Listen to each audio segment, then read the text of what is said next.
Hello there, I'm Jenny Faulkner and we are webcasting live to the world from London's Trafalgar Square for the official departure of Walking with the Wounded Virgin Money South Pole Allied Challenge. Now, after months of preparation, we're here to meet some of the incredible, inspirational, extraordinary people involved in what some are calling the most ambitious adventure ever. There are three teams. There's Team UK, Team Glenfiddich, there's Team US, Team Noom Coach, and then there's Team Commonwealth, Team Soldier On. Now, in just a few days' time, they are going to be racing across over 300 kilometres of frozen wasteland to reach the geographical South Pole. We're here to give them the appropriate royal send-off they deserve. So we're going to be chatting to them, mingling with supporters, and there's also a performance by the inspiring Blake, and also Prince Harry, who's part of Team Glenfiddich. He will be arriving shortly. But first of all, it seems very appropriate that I talk to co-founder of Walking of the Wounded, the charity behind this expedition, and also a member of the American team, Noom Coach, but he's a Brit, Ed Parker. Hi Jenny, nice to see you. Lovely to see you. This is a very exciting day for you. Yeah, it's hugely exciting. It's slightly more overwhelming than we were expecting, but it's great to be able to get the word out what we're doing. I've got to ask, Walking with the Wounded, when and why did you decide to set it up? We set it up in 2010. The inspiration behind it was my nephew, who was badly wounded in Afghanistan. And when I visited him in Selyoak and I saw the guys up there, I was very struck by their extraordinary spirit. And so we've tried to do this to capture that spirit and to try and inspire others who are earlier on in their wounded pathway to challenge themselves in the future. I think it's inspiring for everyone, not just as well the servicemen who you set it up for. But what's amazing is these challenges, these expeditions are insane. That's only because I could never imagine doing one. How do you think these epic adventures up? Well, I think you've got to make it worthwhile to make it challenging. And we've been to the North Pole, we've attempted Everest, and so the South Pole was the obvious progression from those two.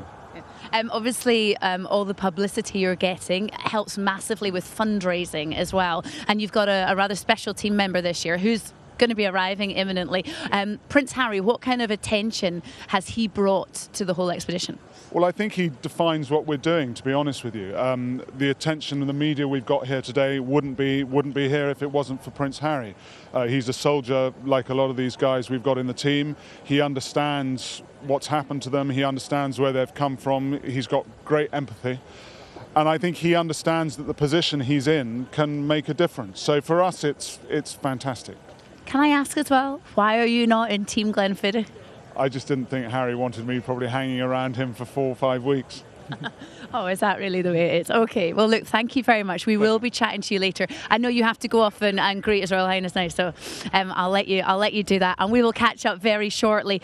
You can donate money to this amazing cause, okay? It's very, very simple. You can text WWTW 13 £5 to 70070, or visit virginmoneygiving.com/South Pole 2013, and you can follow the team's progress at hashtag South Pole 2013. You can also join the conversation on Twitter using that hashtag South Pole 2013 and send us your questions for members of the UK team Glenfiddich, because we're going to be chatting to them a little bit later on and posing your questions. Now, Walking with the Wounded does an incredible job in helping injured service personnel retrain and rebuild their civilian life. Here's one man who's benefited from their support. I'm damaged, and I got injured back in 2010. My right hand had been paralysed from sort of shoulder down. I couldn't move my fingers. I couldn't feel it properly. A week in hospital, week and a half in hospital, and then they released me. That was quite a tough time because I was expected to go home and look after myself when I only had the use of one of my arms. I wasn't sure on what I was going to do afterwards, but Walking with the Wounded have helped me get onto a teaching course. They've helped fund it, and I'm now working as a teacher, doing a job I love. I think you should support Walking with the Wounded because it's a great charity. It raises awareness, it helps people get onto courses and into training and into jobs that they want to do. that they wouldn't necessarily be able to do without the help of Walking with the Wounded.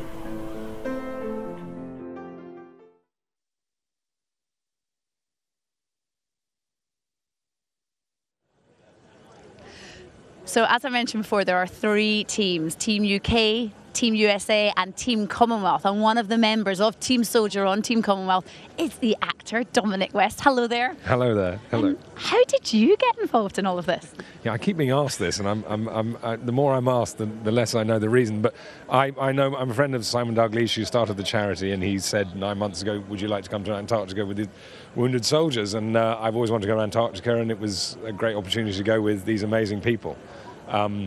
But now I've got 3 days to go, and it seemed, 9 months ago I had 9 months to train, and so I'm a bit apprehensive now. But you had 9 months to train, but during this whole process, and you still are filming something else, so... Yeah, I am. Yeah, I've done 2 jobs, so and the film set isn't the best place to train, but I did have to do a 3-minute solo disco dance in this last film, so that's some sort of training. Okay, but there's a lot. I mean, the training's intense as well, isn't it? And have you managed to find time to train with the rest of the team? Yeah, I was in Iceland with the UK team, in fact, just before they dropped me and sent me to the Commonwealth team. But I did 3 days with them in Iceland, and I learned a bit about what we're going to have to expect. What's the biggest challenge that I suppose for you, that you're most worried about? Well, I suppose the cold and... I know he just said, it's a bit cold today, isn't it? It's going to be colder than anything I've ever experienced, and it's going to be very long hours on skis, and I've never done anything like that before, and I don't want to make a fool of myself with these guys, because they're much braver and stronger than I am. Will you have much contact with your family when you're out there? I don't suppose I will, no. I mean, I know there's a support in the background, but we can't talk to anybody. So. Okay, well, look, good luck. Keep it all tucked in. Don't get too cold. Thank you very much, Dominic. It seems only right now that we go and speak to your arch rivals, UK team, I think now. Over here we've got Guy Disney. Hello there. How you doing? Not bad. How are you feeling? Yeah, good. I think warmer than Dom, but he's just come back from South Africa, which is good training. Yeah, good training in the sunshine. Yeah, exactly. Oh, you see. How have you been training? Tell me all about it. We've done quite a bit. We went out to Iceland in March for the initial selection for this, then went to Iceland again in July. Dom came out and joined us then, which was good. And then we've just been in Norway in September, doing a bit more then. So, I mean, this is a long process. You must be kind of happy to get the training over. I think actually get all this stuff out of the way. We're being army based, sort of prefer the getting out and doing it, and this is pretty foreign to us. Yeah. So this is your tent? Yeah, this is one of our tents. It's a Hillyberg tent, a 4-man tent. I'm sharing mine with Duncan Slater, who's a double amputee. I'm a single amputee, so there's so much room. You in there? Yeah, so ours is a palace, because once we take the legs off, it's sort of kick back and enjoy it. Who carries this tent then? I have got it on my polk. Right, okay. So these pulps, I mean, they must weigh a ton. They are about 90, you've got them just there. They're about 90 kilos when they're fully packed up, and that's food, fuel, medical supplies, all that sort of stuff. Right, okay, fair enough. Well, look, there's a bit of a buzz going on. Everyone's being summoned over there. I think Prince Harry has arrived. Okay. Very nice to see you. Nice to see you. It's getting very excited now. There's a bit of a buzz going on. I think that they're having a team talk. Lots of stuff going on, and Prince Harry has arrived. So, yeah, everyone's getting very excited. Prince Harry is obviously a member of Team Glenfiddich, the UK team, and he is patron of this expedition to the South Pole. Here we go. Well, you can't hold me down. You can't stop these things I do. 'Cause the road, it holds the truth to who I am. And the seasons turn, and I set off to the sky. Well, I know that I'm alive, 'cause it's just me, and I am free.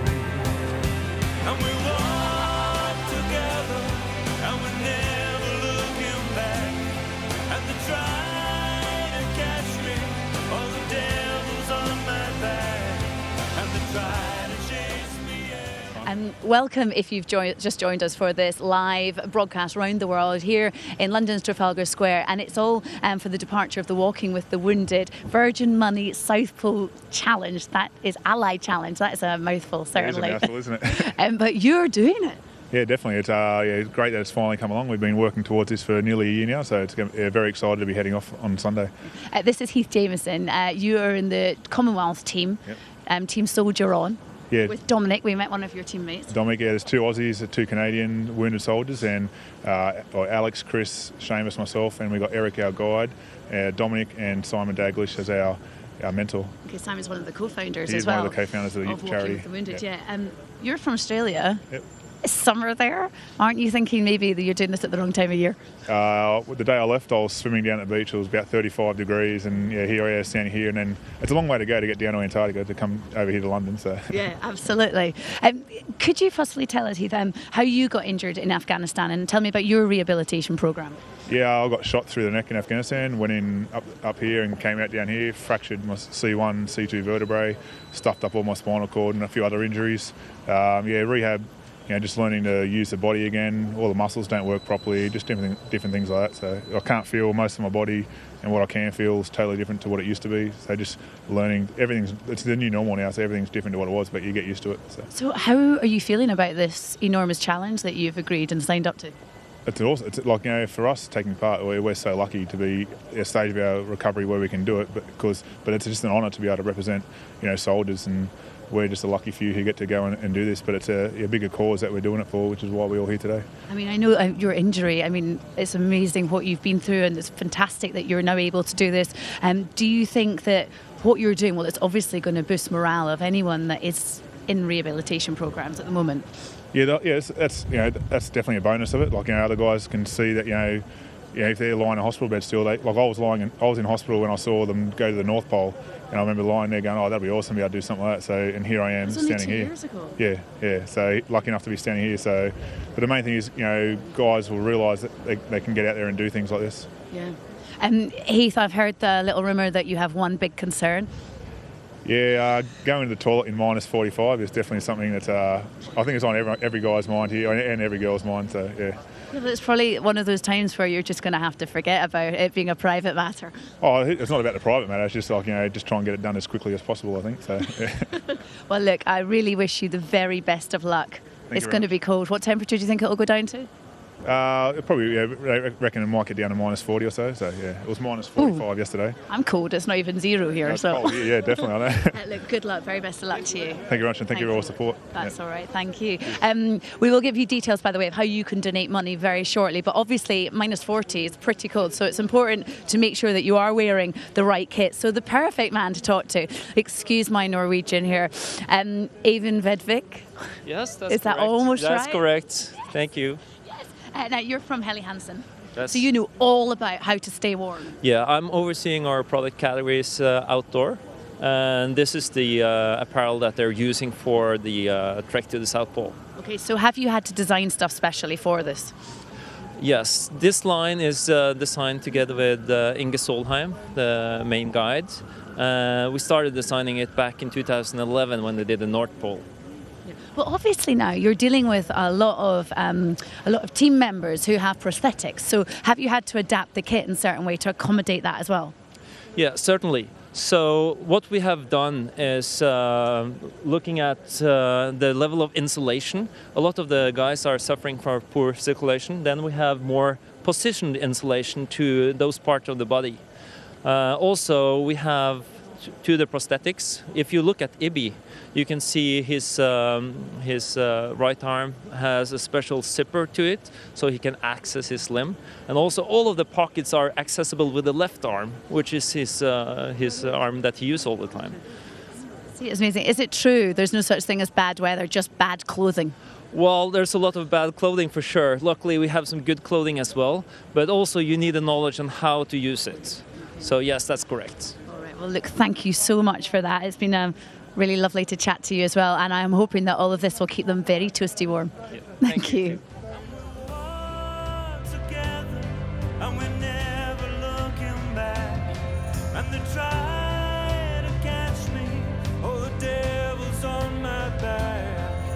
Try to chase me everywhere. They said that I was done, but all the time I was walking to the sun.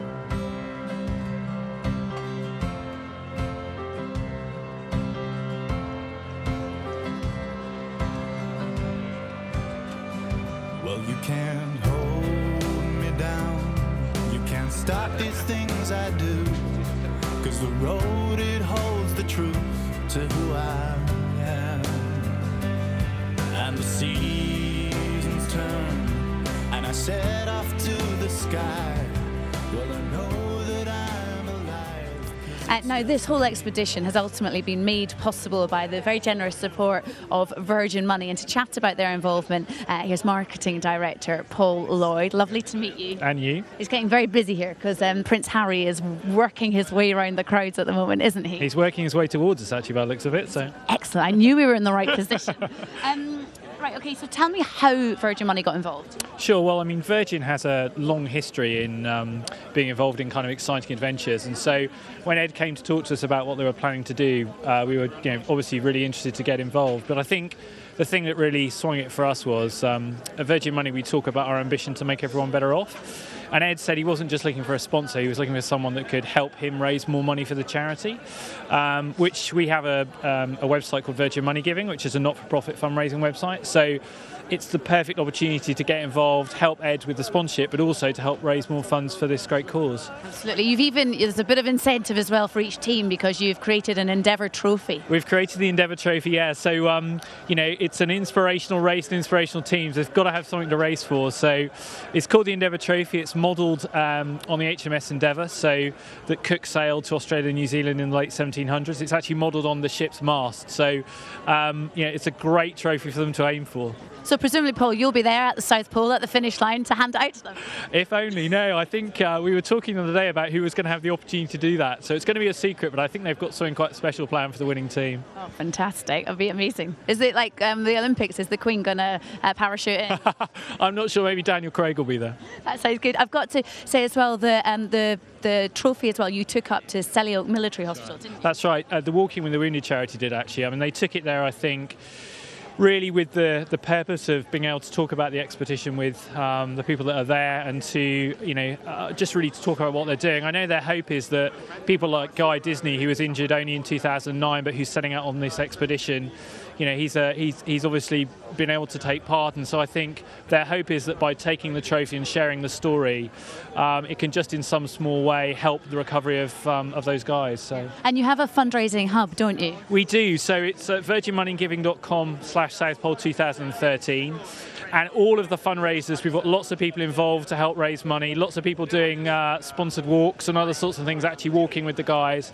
So if you go to that URL, you can see how much the teams are raising. You can set up your own fundraising page. You can donate to the charity. Or if you visit any of our 75 stores, you can donate there too. Yeah, they have worked so hard to get to this stage. So I presume you're just going to wish them good luck from here. Yeah, I mean, it's we just want them to have a safe and speedy trip. And, we're looking forward to sharing their stories, hearing more about it, and hopefully them raising a lot through Virgin Money Giving. Yeah, okay, so I'm going to give you all those details now, actually. You must support the walk. Please do. You can text WWTW13 £5 to 70070, or you can visit, as Paul said, virginmoneygiving.com/South Pole 2013. And you can also follow the team's progress with that hashtag South Pole 2013. Now, of course, the Walking with the Wounded expedition is really grateful as well to all of its sponsors, many of whom aren't here today, and hopefully in a minute we're going to be able to talk to some of the people who are going to describe how important these sponsors are. So there we go.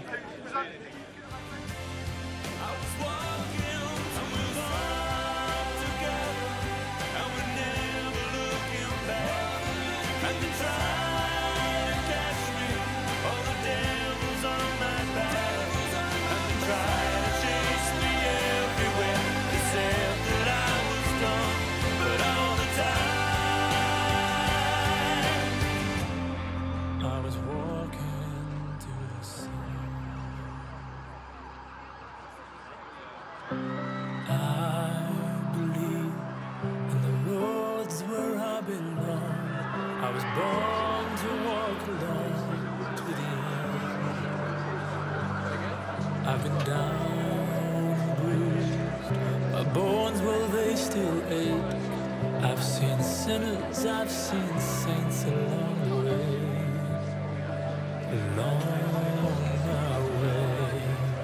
And we're one together, and we're never looking back. And the trials Now, of course, fitness and before and during the expedition is vital. And to talk us through the fitness regime is UK team member Team Glenfiddich member. That's it, Ibrali. Ibby, yeah. Ibby. How are you feeling? Yeah, we're actually feeling quite fit and strong, and just really ready to get on with it now. Yeah, but you're pretty fit anyway, aren't you, in the Yorkshire Regiment? Yeah, I used to be actually. I'm technically a pensioner now, having retired in August, having done almost 12 years with the Yorkshire Regiment. So yeah, we keep up a level of fitness, but yeah, we've had to go up a notch, certainly for this challenge. Okay, right. So is it full-on training? Yeah, I've been quite lucky, obviously, since coming back from Afghanistan in November of last year. I was used to do the New York Marathon last year, so I'd kept up the endurance work. But then I really started doing some more cardio, a bit more strength and training as well, and long walks. Actually, that was the hard part, really, finding 6 or 7 hours a week to be able to just go out for a walk. That's it. So just a walk. Yeah, well, you obviously carry a bit of weight. Yeah, dragging a tyre or carrying 20, 25 kilos as well. So, yeah, it's been quite intense. Yeah, that's not just a walk. That's quite an energetic walk. Yeah, but Jenny, you're a fit lady as well. You know, that's quite steady training. I'm not sure, right? So I know that you use SpeedFlex to train with as well. Yeah, SpeedFlex and I have been working together since about June of this year. And I believe you've given it a go as well. But it's really just a quite high-intensity system that has quite a low sort of DOMS effect on the body. So that's exactly what I needed to be able to train at quite high intensity and not have the muscular ache the next day, so that then I could go back and continue training. Because it stops the muscle tearing when you're working out, doesn't it? Exactly, yeah. And I've combined it with a few of the bits and pieces as well, such as a bit of CrossFit training and, like I said, the long walks as well. I am nowhere near as fit as you, and I have used this machine, the SpeedFlex, and you're connected to a heart rate monitor, so you work at your ultimate rate as well. Yeah, it's exhausting. Yeah, there's no hiding from some of the trainer as such, because obviously your heart rate is put onto a great big screen, and it's almost competitive with just yourself. You know, you want to get up to 100% of capacity, and the trainers who have been here today with us have been pushing us hard. Do you think you've ever been as fit as you are now? I don't think I've ever been this fit, but certainly, unfortunately, I've had to put some extra weight on. So I'm about 6 kilos heavier than I normally would be. So fit and strong, yes, I could be fitter though. They say that you're going to burn maybe 7,000 calories a day during this whole process. Yeah, certainly it's a tough challenge, and at altitude you do burn more calories. We'll be on skis for 10 hours a day minimum, but yeah, and unable to take on more than maybe 6,000 in terms of food each day, so there'll be a deficit of calories every single day. There's a lot of cakes, pastries, cups of tea over there. Is this the last you're going to see of them? No, I've got a couple more days to fatten up, and we'll continue to try and just get as many calories on as board as possible. So it's going to be difficult to match the calories you're burning. It's going to be hard to take them in. Yeah, certainly, and we've been warned off already by the expedition doctor that we will probably lose about a stone in weight. So yeah, I'm looking forward to being much slimmer than I am now. Can you just discuss what kind of stuff you'll be eating when you're out there? Yeah, it's essentially breakfast will be dry rations, so they're dehydrated, and we have to boil, get some ice, boil it up, put that into the meal, and actually then we wait for it 5-10 minutes to eat. And then there's chocolate, flapjacks, cheese, blocks of butter. So yeah, everything that's quite bad for you but high in calories. Okay, see, I think we're going to discuss more about the diet actually now with Inga, who well, basically we've got a lot of details now. Here he is. Come in. Inga's still over there. We're discussing diet. I think you know as well about the diet, don't you? Yes, I like the diet. It's a lot of calories. Is this the only time that you will literally eat 5,000 calories guilt-free? So I do it all the time. When you ski if you ski thousands of kilometers, you can eat as much as you want. I must say, Inga, you're part of the US Team Noom Coach. Yes. Okay, and you're the guide, aren't you, as well? Yes, I am. I'm guiding the US team. Okay. So does that mean that you're in charge of describing what you have to do every day? Who has what in their packs?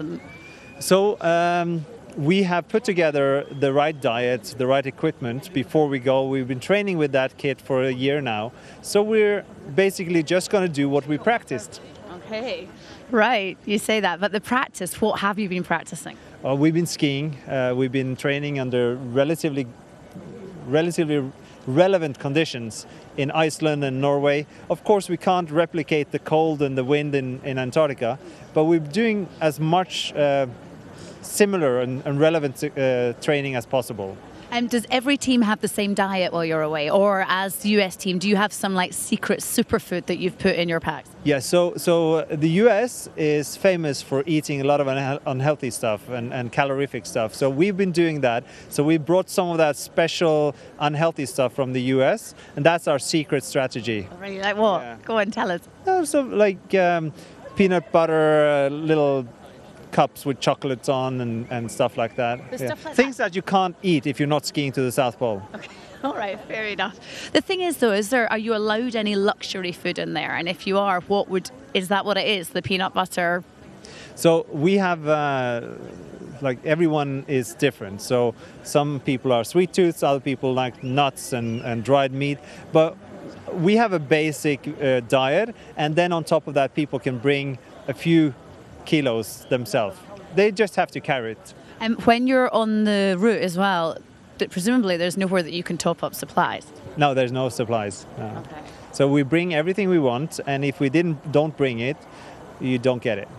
Liquid as well. What do you drink while you're away? So we have to melt water every day. We don't bring any liquid, so we melt water to rehydrate, and we can mix soups in it, we can mix energy drinks, and of course we use it to rehydrate our dinner rations and breakfast rations. Okay. Oh my goodness, it sounds like it's going to be a big challenge, but presumably it's something that you're very excited about as well. I'm very excited to leave this and get into our bubble, to practice, to do what we have practiced. It's going to be amazing, and I can't wait to see the guys excel and do what they've been expecting and training to do for so long. You leave on Sunday, don't you? Yeah. How are you feeling at this stage? I feel quite good. I feel confident. We're well prepared. It's going to be a challenging trip, but that's also at the end going to make it much more rewarding. Yep. It's not a free lunch, and people will feel very happy about themselves and feel, yeah. Okay. All right. Well, look, good luck. I hope it goes really well. I hope you enjoy it, and I hope you get back for Christmas. Oh, thank you. Bye-bye. Right. Thank you very much. So many people here to chat to. I must remind that you are watching the live webcast of Walking with the Wounded Virgin Money South Pole Allied Challenge. You may have noticed everyone's gone quiet now. Everyone's waiting for Prince Harry to have a go up on stage and do a bit of a chat. But of course, ultimately, this ambitious exhibition is all about raising money for Walking with the Wounded.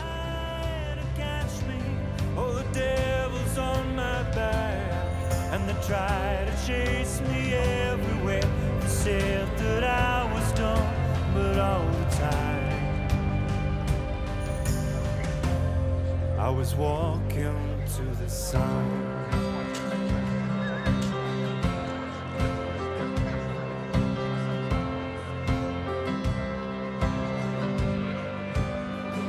Well, you can't hold me down. You can't stop these things I do.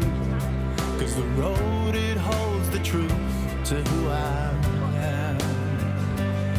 And the seasons turn, and I set off to the sky. Well, I know that I'm alive, 'cause it's just me, and I am free. And we walk together, and we're never looking back.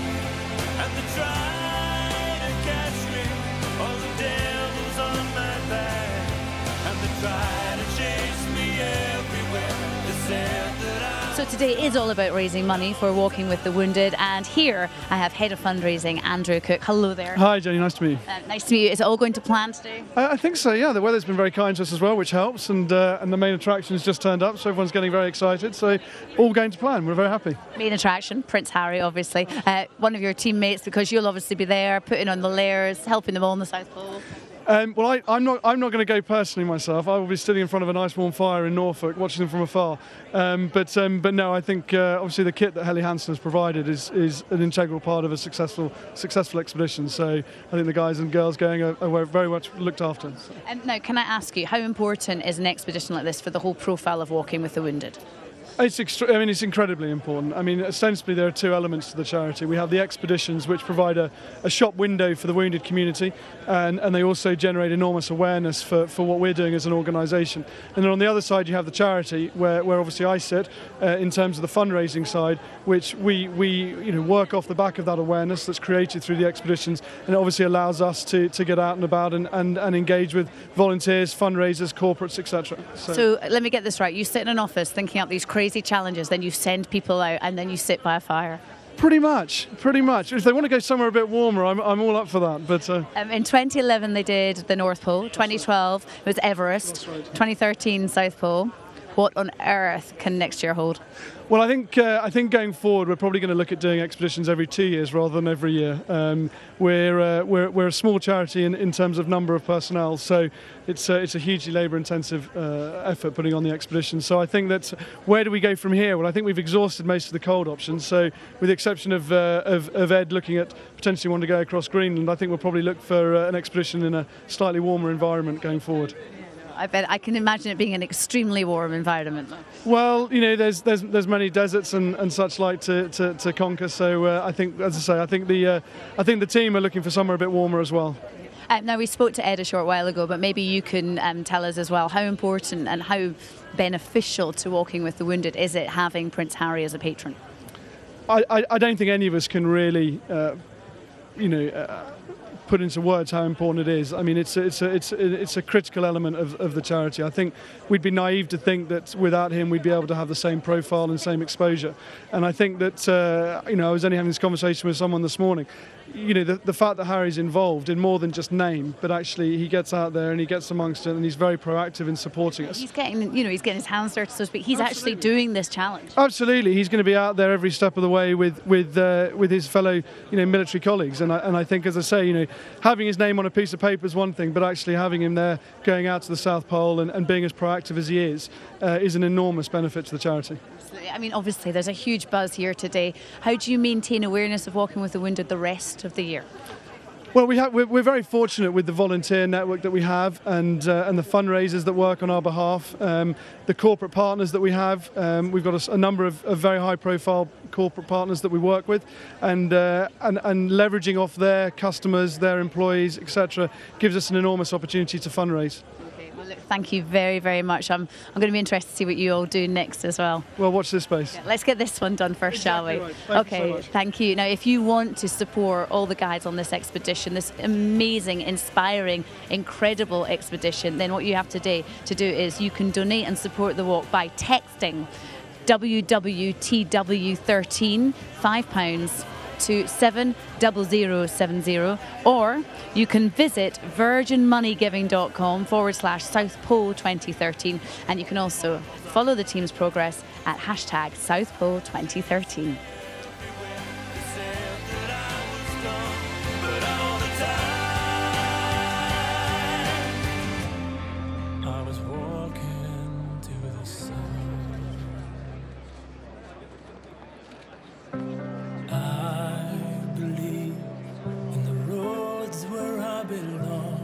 I was born to walk along to the end. I've been down and bruised, my bones, well, they still ache. I've seen sinners, I've seen saints along the way, along my way. And we'll walk together, and we're never looking back. And they try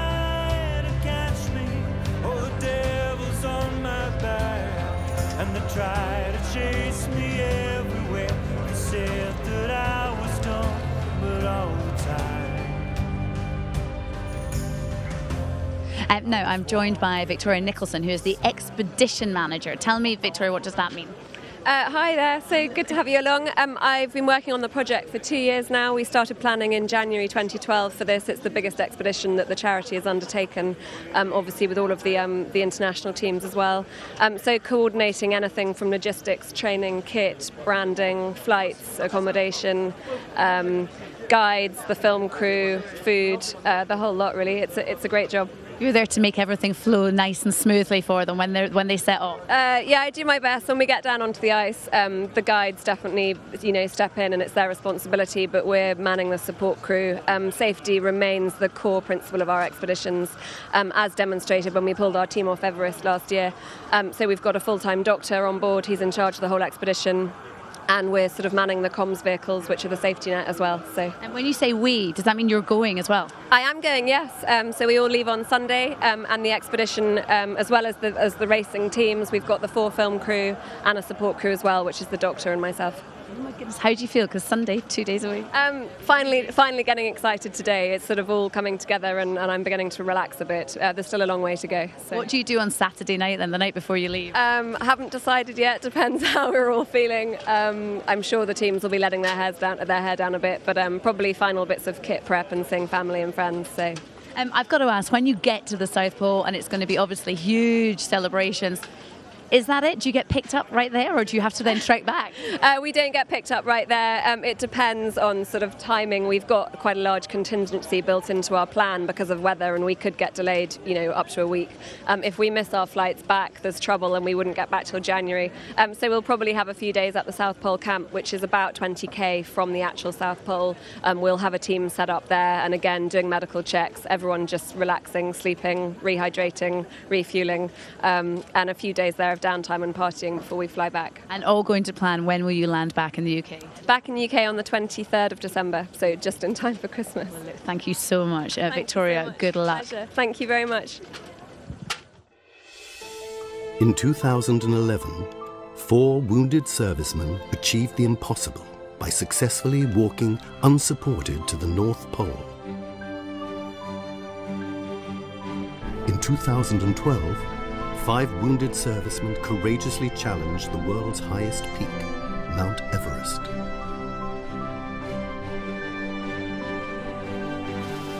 This year, the stakes are raised. A new challenge has been set.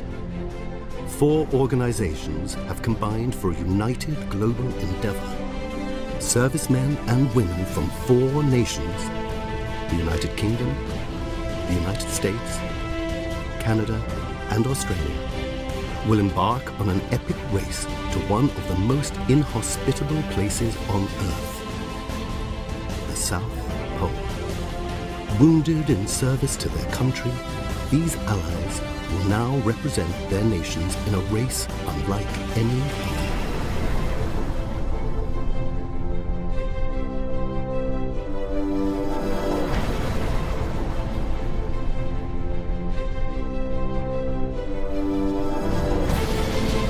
Will need to overcome not only their injuries, but gale force winds, freezing temperatures, and 335 kilometers of grueling terrain.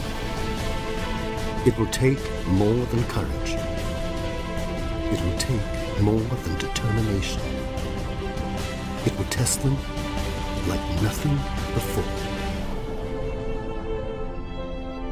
These 3 teams will show that beyond injury, beyond adversity, our wounded can achieve the extraordinary. Support your nation. Support your team. Support the walk.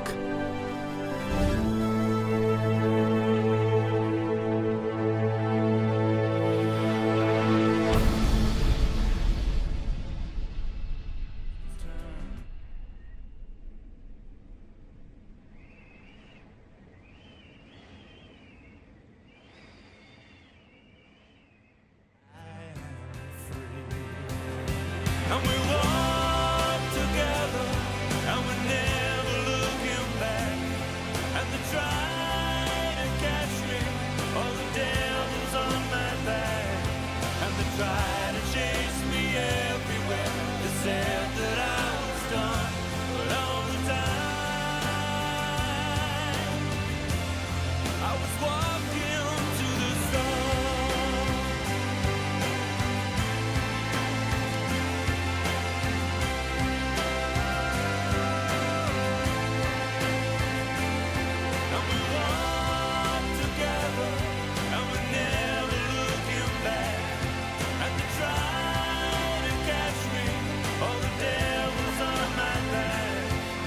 tried to chase me everywhere. They said that I was done, but all the time Yes. I was walking to move on. Now, as we await the stage presentation to begin, let me tell you a little bit about Prince Harry and his involvement with the military and Walking with the Wounded. Prince Harry's been patron of Walking with the Wounded expedition since the North Pole Challenge in 2011. He's had a solid military career, entering the Royal Military Academy Sandhurst in May 2005. He completed a 44-week training course as an officer cadet before being commissioned in 2006 as a second lieutenant in the Household Cavalry. In February 2008, he completed more than 2 months' service with the British Army in Helmand Province, Afghanistan. Here we go. We're going to live presentation now. Classical Brit Award-winning Blake, who have written a song in aid of Walking with the Wounded. 50p of every download goes to the charity, and over the next year you'll be able to download it. So before we start, ladies and gentlemen, Blake.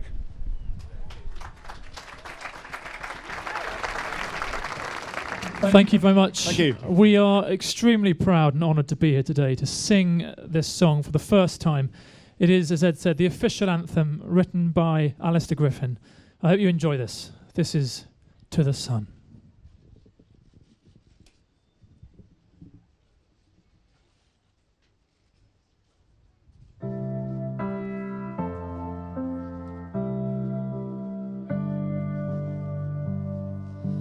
I believe in the roads where I belong. I was born to walk along to the end. I've been down and bruised, my bones, will they still ache? I've seen sinners, I've seen saints along the way, along my way. And we were together, and we're never looking back. And they try to catch me, oh, the devil's on my back. And they try to chase me everywhere. They said that I was done, but all the time I was walking to the sun.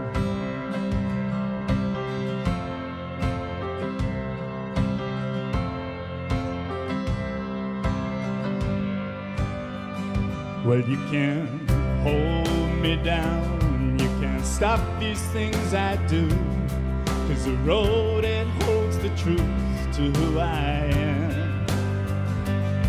And the seasons turn, and we set off to the sky. Well, I know that I'm alive, 'cause it's just me, and I am free. And we walk together, and we're never looking back. And they try to catch me, oh, the devil's on my back. And they try to chase me everywhere. They said that I was done, but all the time I was walking to the sun.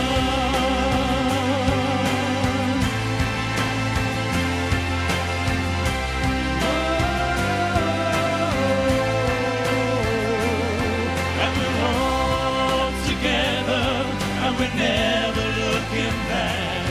And they try to catch me, oh, the devil's on my back. And they try to chase me everywhere. They said that I was done, but all the time I was walking, and we walked together, and we never looking back. And they tried,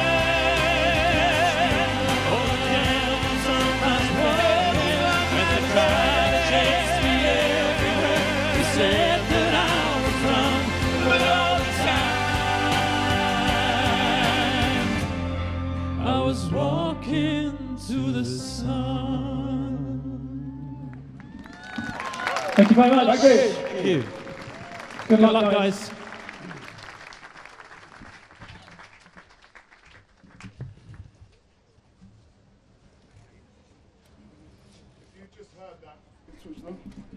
That's on iTunes now. And the generous donation goes to the charity, so if you get bored, please start clicking away. So to the business. As I mentioned, this is the send-off of the Virgin Money South Pole Allied Challenge being staged by Walking with the Wounded.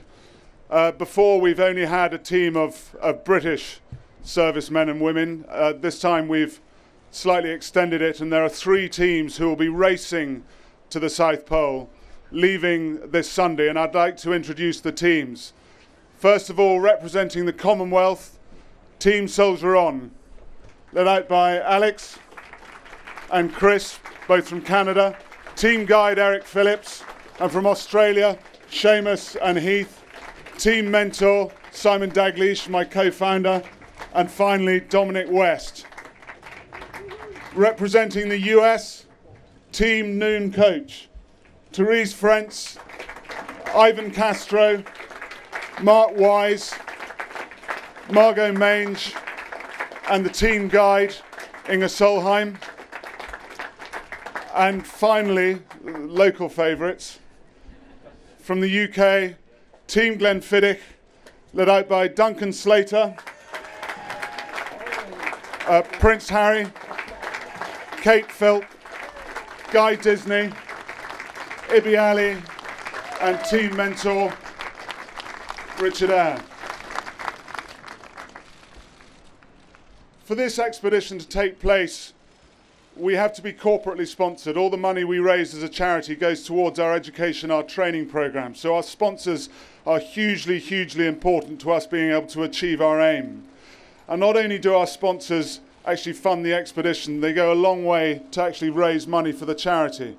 And so I'm delighted to welcome on stage the malt master from Glenfiddich, Brian Kinsman, to bring up a bottle of the Spirit of a Nation whiskey, specially blended for this expedition.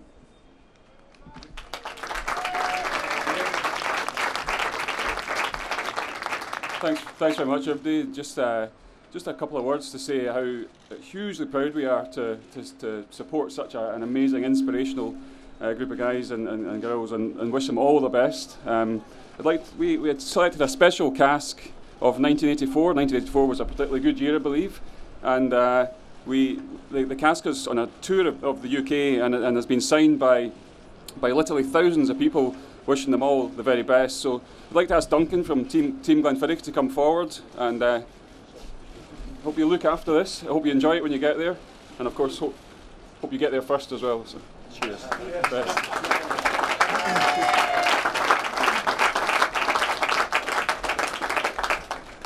Yeah, it's a real privilege to get that.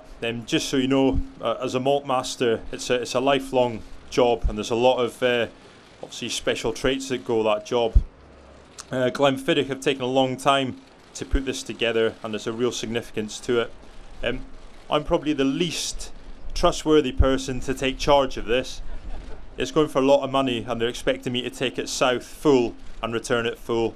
Yeah, that's definitely going to happen. Cheers. Thanks a lot.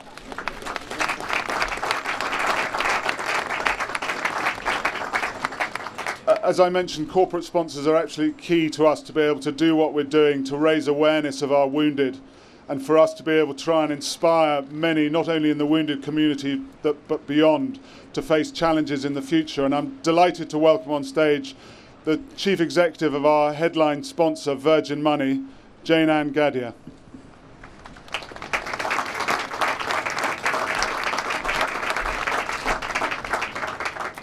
Thank you, Ed. Everyone at Virgin Money is really proud to be supporting Walking with the Wounded and supporting all of the teams that are taking part in such an amazing race to the South Pole. The challenge you're undertaking is such an inspiration, not just to men and women who've been wounded while serving our countries, but to everyone. Now, at Virgin Money, we're on a quest to make banking better, and it feels like that desire to seize the initiative and to change things for the better unites us all, although racing to the South Pole certainly takes a whole lot more courage. Our quest to make a difference is what led us to launch our not-for-profit fundraising site, Virgin Money Giving, and since we launched in 2009, fundraisers have used it to raise over £250 million for good causes. So I'm delighted to say that we've created a special South Pole Allied Challenge fundraising hub on Virgin Money Giving, which I really hope will help to boost your fundraising. So I'd like to take this opportunity to wish you all the very best of luck for a speedy, safe and successful race to the South Pole, and thanks so much for giving us the opportunity to be involved. So now I'd like to present the expedition patron and Team UK member, His Royal Highness Prince Harry, with the official expedition flag to be planted at the pole. Sir, good luck with the expedition and Godspeed.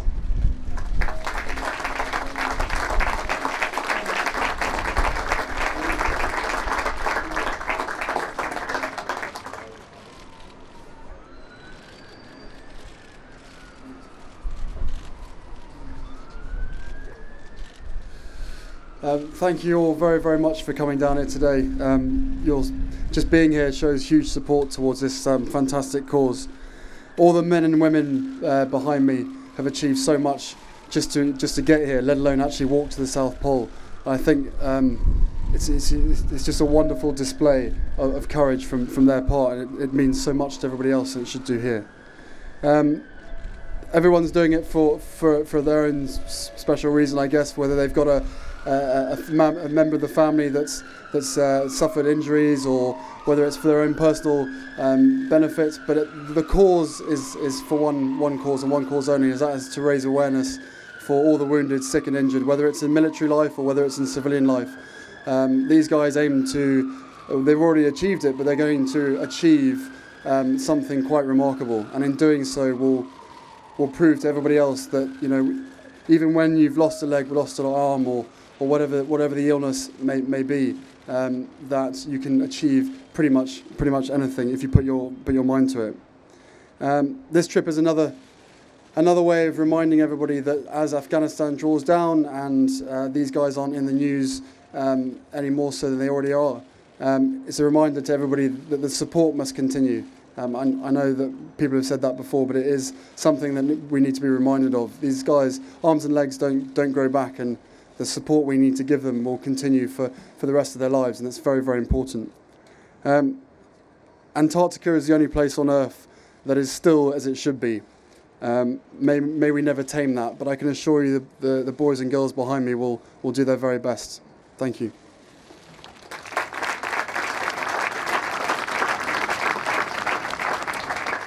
Thank you, sir. I said it was a race, and every race has to have a winner.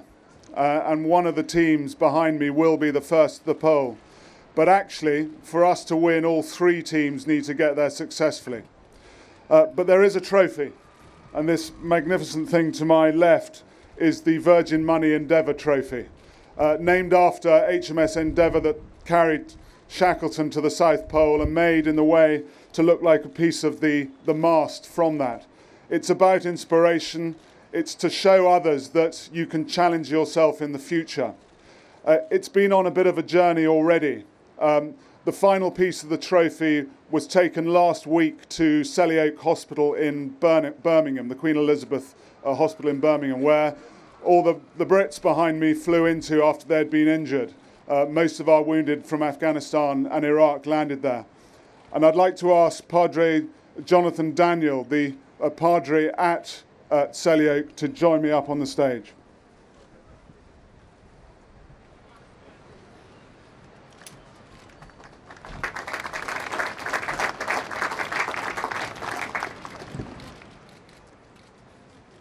Your Royal Highness, team members and honoured guests. Less than 24 hours ago, I was showing the Virgin Money Endeavour Trophy to UK battle casualties, both personnel who were injured in recent years and those who have been injured in recent weeks. I shared the story of your endeavours with a soldier who was recovering from a serious gunshot wound, another dealing with the after effects of a blast injury, and another who was an amputee. Each of these military personnel were inspired and it caused them to reflect on their own situations. I bring with me their greetings and those of the staff at the Royal Centre for Defence Medicine. They wished you success in your endeavours. Since beginning my posting at the Queen Elizabeth Hospital, I've been continually humbled by the determination of our casualties to overcome and adapt, and you, the challenge team stood behind me, epitomise their attitude. On the basis, as we say in the military, that if you don't ask, you don't get, then it's my job to ask God's blessing upon this endeavour, this challenge. So I speak some words in prayer. Almighty and gracious God, pour out your blessings upon each of the team members here today. Encircle them with your love and equip them in their times of need. May each of you be blessed with the same spirit of perseverance and courage which marks out our military casualties in Birmingham. As you step out on this great adventure, may you be assured of God's protection, strength and guidance. Might you each be granted great reserves of courage, fortitude and resilience, carrying with you in your hearts the knowledge that God is faithful and that he is with you wherever you go. So, as you take on this challenge, may God give you his peace in your minds and great confidence in your hearts. May a spirit of unity and commitment to one another pervade all that you do. Godspeed and God bless and protect you all. Amen.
Alex, they're going to need to come forward, please. Yeah.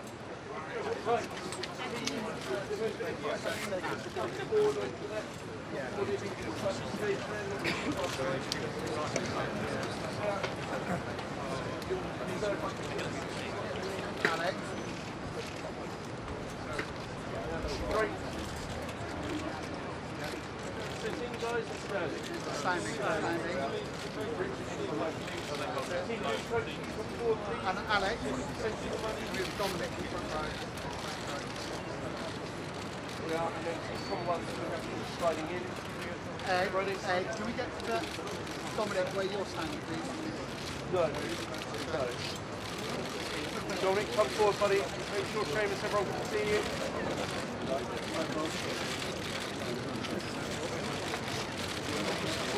Right, everybody looking forward, please. One second. Alex, down a bit, please. Alex, step down.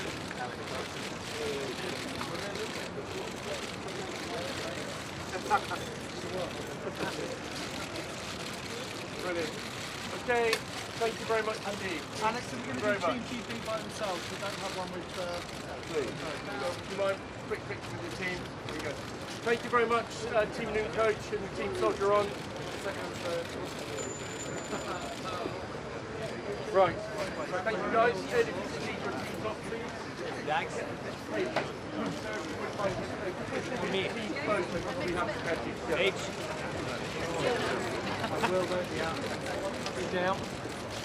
Come forward, please, guys. Richard. Nice and orderly. Can we have 2 rows, I think? 2 rows.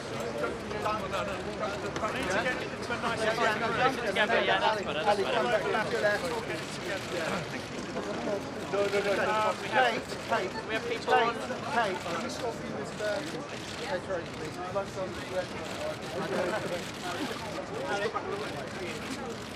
your head behind you.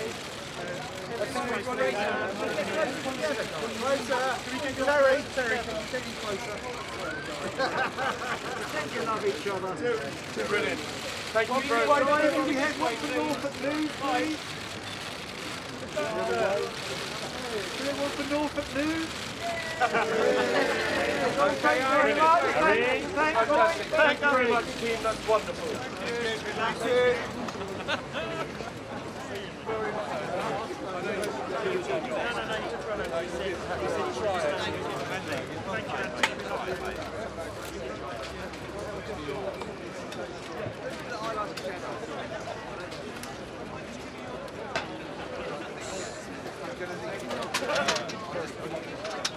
Now, we're going to be chatting to members of the UK team, Team Glenfiddich, in this incredible yurt that's been set up in the middle of London's Trafalgar Square. It's just over there.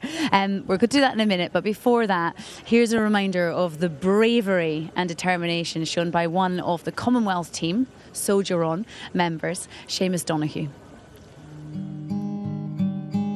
My name is Seamus Donoghue. I'm a corporal in the Australian Infantry Corps. I joined in 2005 and went through and got posted into 5-7 area in Darwin, and then I've since deployed to the Middle East twice, so Iraq twice, East Timor and Afghanistan finally. I was a sniper team leader in charge of a 4-man team in Afghanistan. I was hit in October 2010. We were ambushed in Baluchi Valley, so it's in the Uruzgan province. Yeah, so I was standing up at the time, got shot, hit the ground, returned fire, and then subsequently was assisted by my troops on the ground. They pretty much saved my life. So I was shot through the right upper thigh. It shattered the femur, and obviously caused a bit of tissue damage and nerve damage as well. I lost about 10 centimetres of the femur bone. It all just came out through the back of the leg. The common peroneal nerve was severed, so I've lost the ability to pull my foot back towards myself. So I can push down, but I can't pull back up or move the foot away. I got sensory sort of feeling loss from about the mid-thigh down, the outside of the leg, all the way to the toes, on top of the foot. I can feel underneath and to the left-hand side. I only started walking again probably in the end of 2011, so I've been progressively through rehab and physiotherapy, trying to get back to running again, which is my goal. It's been a while since I've been able to individually sort of test myself in an extreme environment. Obviously the recovery's got its own set of challenges, but to see something, to have an opportunity to go on something that's going to push you to your limits, I think is pretty it's pretty fascinating, I suppose, and yeah, it'd be interesting to see how I go. I suppose the biggest thing I want the public to take away is to get behind the charities, get behind Soldier On, get behind Walking with the Wounded, donate and make a difference to soldiers and their recoveries. There's a lot of guys out there that have made large sacrifices and continue to make sacrifices, both physically and mentally, and I think it's important that the public gets in behind that and really supports the walk.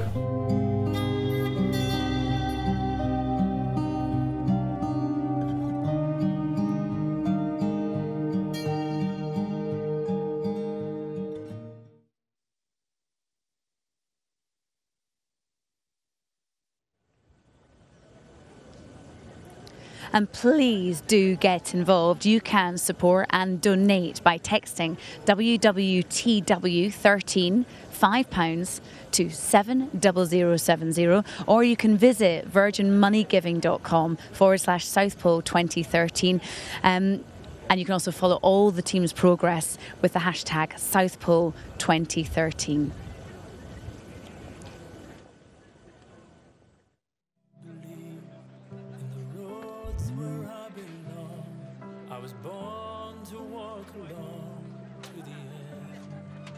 Now, a member of the US team Noom coach who's shown exceptional bravery is Therese Frentz, and this is a window into her life and how she's tackling her biggest challenge so far.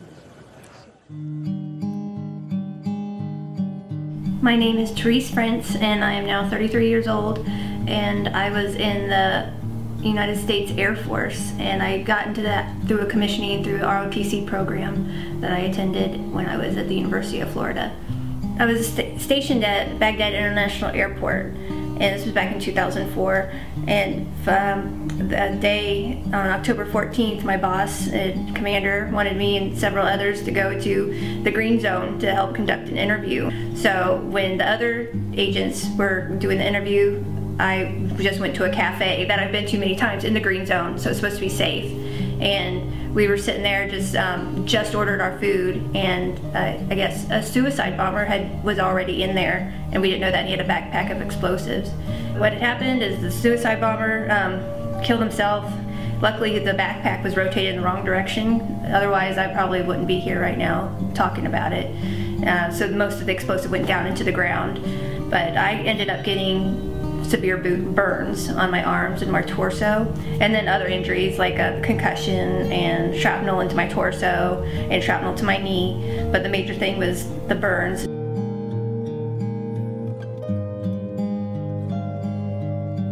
My injuries from the burns, they probably will affect me in the challenge that I can't regulate my temperature very well. Don't have very much sensitivity there, so I need to always inspect my skin and make sure that I'm not getting frostbite or frost nip. And also I have to worry about my hands because I do have burns around my wrists, and circulation may become an issue into my hands, so I just have to make sure I keep them as toasty as possible. Yes, I'm very proud to be a female in Team US, and I look forward to being an example, not just for wounded females, but just for females that you'd not be a silly girl, but be out there and be a woman and help the guys out and not rely on guys to carry my pack for me. I'll be like, you need me to carry your pack? I can carry your pack for you. And so that's my angle, I guess. Coming back from my injuries of being burned and depression is just, I learned that I can go through a lot, and I've been through a lot, but can come out still a whole well-adjusted person. I'm not letting things from the past or people from the past bring me down. I just want to be happy, and that's up to me. So here we are.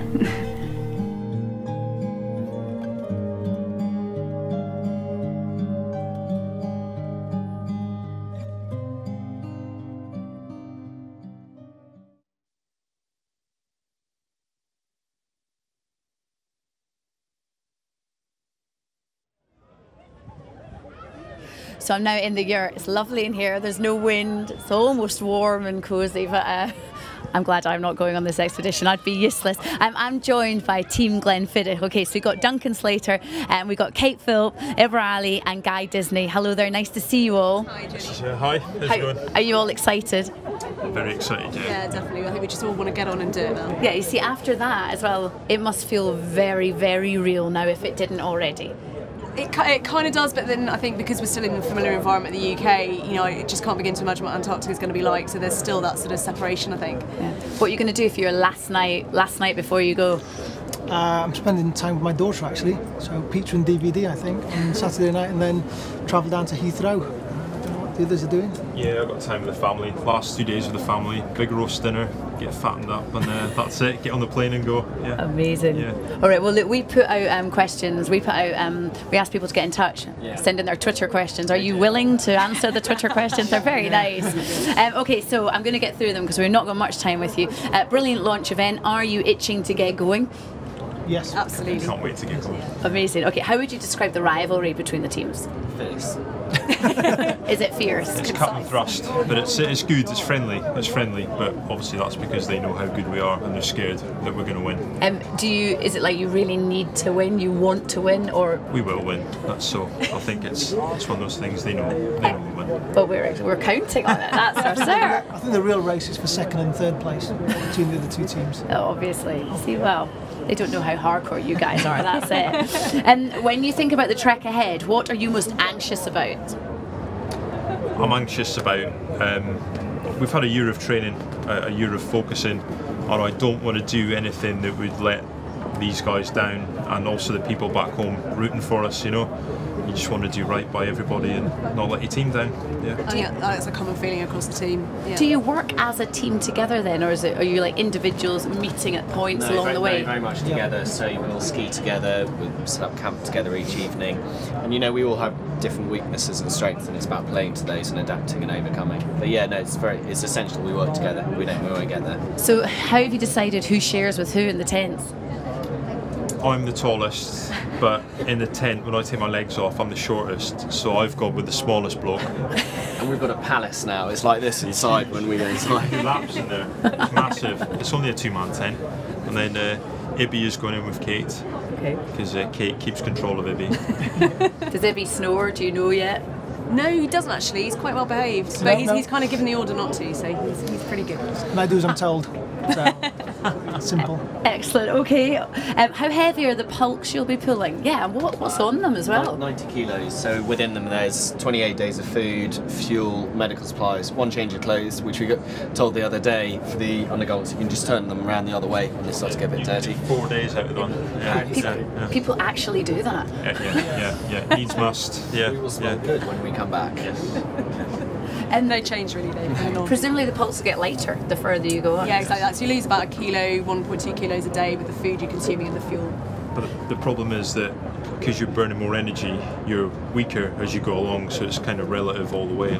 So you might think it's getting lighter, but you're losing energy, so it gets relative really. We touched on this earlier, you're burning like 7,000 calories a day, but you're not quite consuming that amount, is it?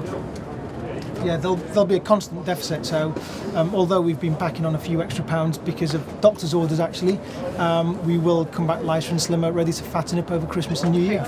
Amazing. That's quite handy, isn't it? That really is. And with the layers that you're wearing, I mean, is this all the kit that you'll be wearing on the trip? Not the fleece. No, it's only the salopettes and then the jackets that you saw. All the I thought the jackets were going to be thicker. My jacket's thicker than your jacket. Yeah, but it's a very good point. But when you get skiing along, you start to warm up, and if you sweat, that will, as soon as you stop, freeze. So you actually want to remain slightly cool while you're going along. It's a balance. And then we've got huge big down jackets, which are sort of like sleeping bags. So when you stop, you'll put those on, and that's instant warmth. Yeah. Ed said there's a lot more faffing than anyone would realise, because the faffing is involving taking layers off, putting layers on. For him, yes. Yeah, not so much. His admin's really bad. So. Oh, okay. You see. Okay, Kate, do you get any special treatment being the only lady on the UK team? No, and I really should. That's a very good point. So listen in, guys. I'm with you. Sarge? What did you do about makeup when you were away? Got my hair straightened. Oh, good. Okay. There we go. That's my temp buddy. What will you miss during the expedition? Family, for sure. I'm very lucky. I get to spend nearly every day with my little girl and my wife, so I will miss them terribly. When will you next speak to them? Well, on the actual expedition, we should have sort of comms back and forth. We should have blogs and all the rest of it going back, but I'm not sure. I'm not really sure when I'm going to hear their voices. So we'll finish on Sunday, and then we'll see what happens. What will you miss? I mean, family as well, but also I think decent food and a glass of wine. That's all when you get back. It's like a carrot dangling, isn't it? about you as well? Yeah, family and, to be honest, warmth. I think that's quite obvious, but just the convenience of being able to put the heating on or go and get a drink of water. Even, you know, we're having to defrost ice and then boil it up before we can even drink it. So just those conveniences that we just get used to. And Guy as well? Family, girlfriend and my dog. Yeah, definitely that. They'll all be so pleased to see you. Hopefully you'll all be back in time for Christmas as well. Yeah, we're due back on the 23rd. So. Can you just quickly run through what your day is? Because I understand there's a lot more being awake than being asleep. Yeah, so you get up in the morning and you've got a couple of hours of getting yourself sorted for the day. So you'd have your breakfast, but obviously everything's dehydrated, so you've got to boil up a lot of snow into water. Once you've sorted out all your food and water for the day, you then get out your tent, take the tent down, pack everything away, and then you're onto your ski routine. So you'll head out, you'll do 2 hours skiing, stop for 10 minutes. In that 10 minutes you'll sort out anything you need to do to legs, arms and all the rest of it, but then you've got to take on a lot of fluids, a lot of food to keep your energy up, and then 2 hours skiing, and we'll probably do about 12 hours skiing a day. So big days. And with the prosthetics as well, will they cause pain if they get too cold?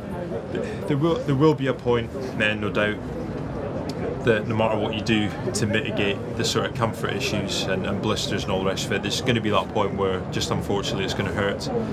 We've had a lot of help with the prosthetics, getting them comfortable, but unfortunately it's just going to get to that point where it's going to be sore. It's just a matter of either getting through it or getting carried by Kate. She'll probably tow me along like. But the training that we've done, and particularly in the cold chamber, has been really useful from that point of view. So it's a really relevant question, and so learning that, you know, that obviously the metal in the prosthetic limbs really sort of sucks away the heat from your stumps, and so we've adapted that now with putting some insulation around the metal parts of the prosthetic limbs, so that will hopefully help to kind of mitigate that a little bit.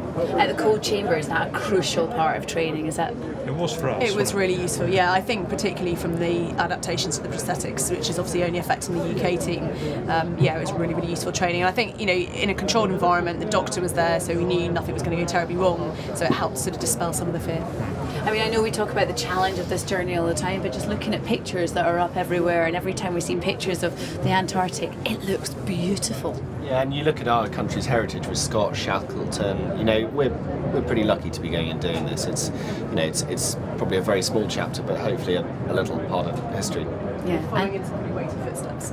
Yeah. Absolutely, and obviously a really important message behind it all too.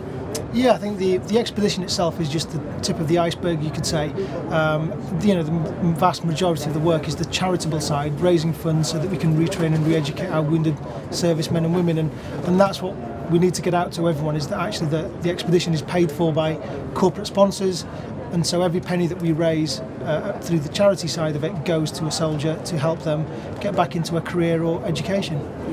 Well, I'm going to give all those all-important details in just a minute, but I'm going to leave you... Look, there's 4 glasses. You know there's no 5th one. I see. I get the hint. I'm going to leave you all to raise a toast, okay? And good health and good luck. Thank you. Enjoy it and bring back that trophy for the UK. Thank you all very right, much. thank you so much. Cheers.